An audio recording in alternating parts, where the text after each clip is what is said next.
Bonjour à tous, bienvenue dans Chef Pays, l'émission culinaire des Outre-mer. Et au menu du jour, l'ananas, le roi fruit avec sa belle couronne. Mais roi ou pas, aujourd'hui on lui coupe la tête. On va même le rôtir grâce à Yin Linchea. Bonjour chef. Bonjour Nella, bonjour à tous. Et oui, pas de pitié pour l'ananas aujourd'hui puisqu'on va faire un ananas rôti avec une jolie petite chantilly, coco et citron vert. On va se régaler, ça je vous le promets. Et on va se délecter aussi avec les recettes de nos invités. On va rejoindre un chef pâtissier tout d'abord. C'est Thierry qui est guadeloupéen et qui excelle à Phoenix aux États-Unis. Bonjour Thierry. Et puis on ira voir ensuite Christian qui est critique gastronomique. Bonjour Christian, merci d'être avec nous, on a hâte de vous entendre. Avant d'atterrir en cuisine avec le chef réunionnais Mathieu. Au thé Mathieu. On va se régaler aujourd'hui encore autour de l'ananas. On commence par le découvrir. Regardez. L'ananas, vous connaissez? Avec ses picots, il pique un peu, mais c'est à l'intérieur qu'il est doux et tendre. La France fait partie des plus gros producteurs au monde. Au total, 25 000 tonnes récoltées chaque année. Majoritairement, on le trouve en Guyane, à La Réunion, mais aussi en Martinique, Guadeloupe et à Mayotte. Si l'ananas a longtemps été un produit de luxe, il est maintenant très populaire. En fait, c'est un peu lui, le beau gosse des fruits. Il favorise la digestion, détoxifie l'organisme et désaltère. Il aiderait même à lutter contre la cellulite. Séduisant, non? Reste à le choisir bien mûr. Il suffit pour ça de tirer sur une des feuilles de son toupet. Si elle vient facilement, l'affaire est réglée. Sa saveur se combine aux recettes sucrées comme salées. L'ananas, c'est un peu de soleil dans son assiette. On en met partout, dans les pizzas, les pâtes, les tartes, les viandes et les poissons. Et vous le cuisinez comment? Bien, nous, aujourd'hui, on fait le plein de soleil, carrément. Ananas rôti avec une chantilly à la noix de coco et du citron vert 100% Outre-mer, Yéline. Mais oui, une recette pour emmener nos téléspectateurs au soleil. Et oui, puisque cet ananas, il nous vient en plus de la Réunion. Donc c'est ananas Victoria qu'on utilise pour cette jolie recette d'ananas rôti avec sa chantilly, coco et citron vert. Pour faire cette recette, il n'y a pas meilleur que cet ananas-là. C'est mon préféré, c'est vrai. On utilise donc de l'ananas Victoria frais, un peu de rhum, de la cassonade, un peu d'eau également pour faire le sirop. J'ai besoin d'un peu de beurre pour faire poêler cet ananas. Et pour la chantilly, il me faut de la crème de coco, du citron vert, un peu de yaourt. Et on va parsemer tout ça d'éclats de cacahuètes et de quelques feuilles de coriandre. Alors c'est vrai qu'aujourd'hui, on vous propose un dessert de fête. C'est vrai aussi qu'il y a beaucoup d'ingrédients, mais c'est tellement facile à réaliser ce dessert. Et puis surtout, on va vous faire tellement de compliments. Restez avec nous, vous allez vous régaler. C'est très simple et c'est très spectaculaire. Ce dessert, je l'ai pensé en fait comme un petit baba au rhum, voilà. Mais je m'étais dit, comment est-ce que je vais faire ça sans gluten, sans farine de riz, sans farine de sarrasin, tout ça. Et ben, je retire carrément le gâteau et je vais mettre l'ananas, la star de notre recette d'aujourd'hui. Pour le faire, donc j'utilise l'ananas frais et je vais couper en fait sa tête. Et oui, on n'en a pas besoin pour cette recette. Je coupe également le cucu, voilà. Et on va éplucher en fait finement cet ananas. Vous voyez, quand vous l'épluchez, vous avez en fait tous ces yeux là, qui étaient en fait qui vous regardent. Qui vous regardent, et oui, qui n'ont pas envie d'être coupés, mais pourtant on les coupe. Et en fait, on le coupe finement. Vous pourriez couper de manière plus épaisse si vous voulez aller vite. Mais en fait, c'est pour pouvoir faire, vous voyez comme ça, une jolie forme à cet ananas. Donc en fait, on coupe tout le tour. Là, je vous montre sur une rondelle que j'ai faite. Et je vais venir chercher les yeux comme ça, 3 par 3. Hop, en faisant une incision, donc à droite, une petite incision, hop, à gauche. Alors pas trop profond, bien sûr, pas comme moi, comme je viens de faire là. Et on va venir retirer donc ces yeux. Et ça va permettre d'obtenir cette jolie forme d'ananas, très géométrique et très graphique, qu'on va utiliser pour cette recette. Voilà, donc je retire les derniers petits yeux. Et en fait, cet ananas-là, je vais venir le faire mariner. Et mariner... Dans quoi? Dans un sirop, bien sûr. Pour faire ce sirop, rien de plus simple. De l'eau dans une casserole que je vais commencer à faire chauffer. Et je vais venir ajouter du sucre. Alors là, j'utilise de la cassonade. Vous pouvez utiliser un autre sucre de votre choix. Moi, je trouve que la cassonade, ça va très bien avec.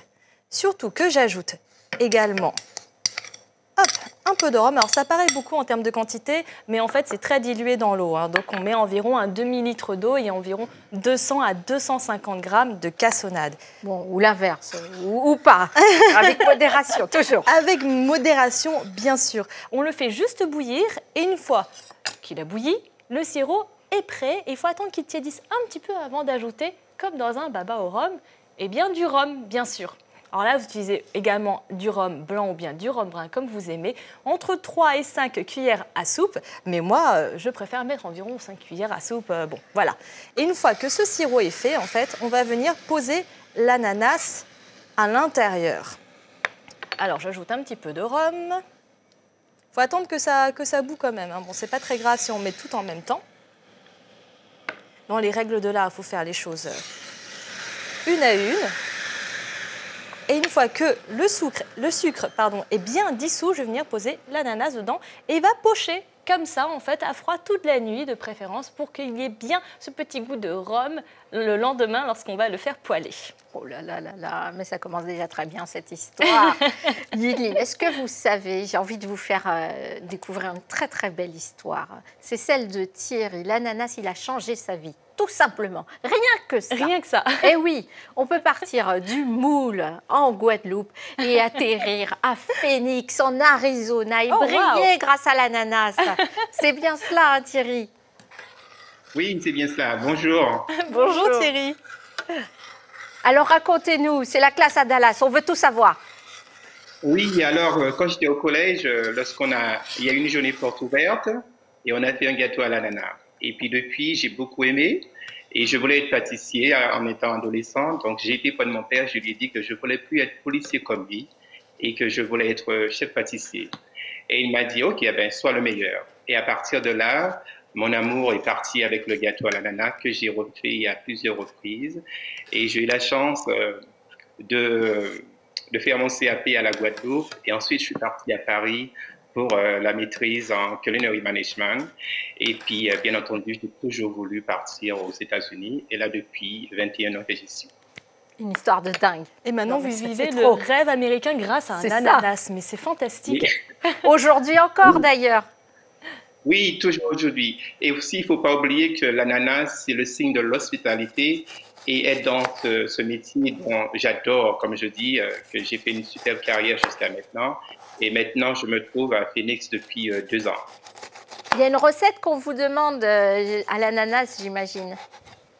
Oui, en fin de compte, au fur et à mesure des années, j'en ai créé pas mal de recettes avec l'ananas. Surtout, j'ai pas la chance d'avoir l'ananas du pays qu'on appelle l'ananas bouteille, mais j'ai créé surtout un vanilla panna cotta ananas. Ouh là là, trop beau. Voilà, lors d'un gala à New York, ça a eu un tabac et puis depuis, par contre, maintenant, quasiment dans tous les hôtels, j'essaie de refaire cette recette et aussi, d'ailleurs, je l'ai sur ma chaîne YouTube aussi. Il y a un autre dessert aussi, c'est celui, on l'appelle celui qui a le goût de reviens-y.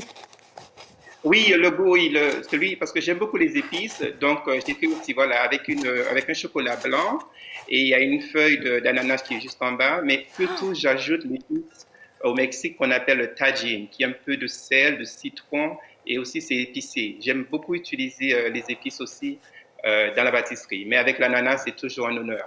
Ah, c'est toujours un honneur et puis c'est pour nous aussi, c'en est un, je vais vous le dire Thierry, parce qu'on se dit que de partir de la ville du Moule et d'aller briller comme ça grâce à l'ananas, bravo, bravo. Est-ce que vous auriez un conseil justement, parce que Chef Pays, c'est aussi ça, l'esprit de cette émission, c'est de valoriser les produits des Outre-mer. Est-ce que tous ceux qui vous écoutent aujourd'hui, vous auriez quelque chose d'important à leur transmettre? Moi, je dirais surtout l'ananas, non seulement si on est dans l'industrie, c'est le signe de l'hospitalité, comme je l'ai mentionné. Aussi, pour moi, l'ananas, ça représente aussi la Guadeloupe, les Antilles. Donc, il y a toujours un signe de succès pour moi dès que j'utilise ce produit. C'est bien utilisé dans toutes les matières, que ce soit la cuisine ou alors la pâtisserie. J'aime beaucoup faire aussi mon riz à base d'ananas et oignons que j'ai créé personnellement. C'est mon amour, l'ananas. Et soyez fiers de vous. Vous pouvez être fiers. Merci. Merci beaucoup. Merci Thierry. On Merci, a fait un beau Thierry. voyage grâce à vous. Ah déjà. oui. Ah oui, quel parcours, incroyable. Merci. C'est fantastique. Vous restez avec Merci, nous, Thierry, chef. pour voir la suite Oui, de la bien sûr. recette de Yinlin, parce qu'elle était patente, elle aussi. Et j'adore cette idée de fruits fétiches. Des fois, on a un petit objet fétiche et là, c'est l'ananas fétiche qui vous apporte du succès. J'adore ça. C'est une très, très belle histoire. Alors, mon ananas de notre côté, il est en train de mariner ici. Là, vous voyez, j'en ai un qui a mariné toute la nuit. Alors, il a pris un petit peu de coloration, du coup, puisqu'il y avait de la cassonade et un petit peu de rhum brun dedans. Donc là, il est bien imbibé. Vous voyez un petit peu comme ces fruits quand ils marinent dans le punch et qui ont pris tout le goût du punch également. Alors, pendant ce temps, pendant qu'il est en train de mariner, en fait, on va réaliser une petite chantilly coco et citron vert. Alors, là, vous allez me dire, mais comment est-ce qu'on fait ça, ma chère Yinlin? Surtout, comment je vais la manger, ma chère Yinlin? Alors, c'est très, très simple, en fait, la chantilly coco. C'est simplement, en fait, de la crème de coco. Il y a juste une petite précaution à prendre, c'est qu'il faut qu'elle soit très, très froide. Très, très froide. J'avais bon pour une fois. Voilà, il faut prendre de la crème de coco et pas du lait de coco. Pourquoi? Parce que dans le lait de coco, il y a quand même pas mal d'eau. Donc, s'il y a de l'eau également dans votre crème de coco, n'hésitez pas à la retirer. Voilà, comme ça, vous êtes sûr que ça monte bien.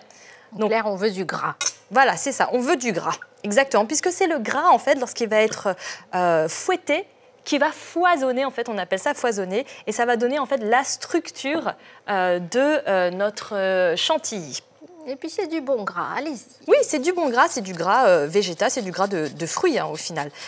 Pour aromatiser cette petite chantilly, on va mettre également du zeste de citron vert, parce que je trouve que citron vert et coco, ça fonctionne tellement bien ensemble. Alors, vous en mettez selon vos goûts, un demi-zeste ou bien un zeste entier.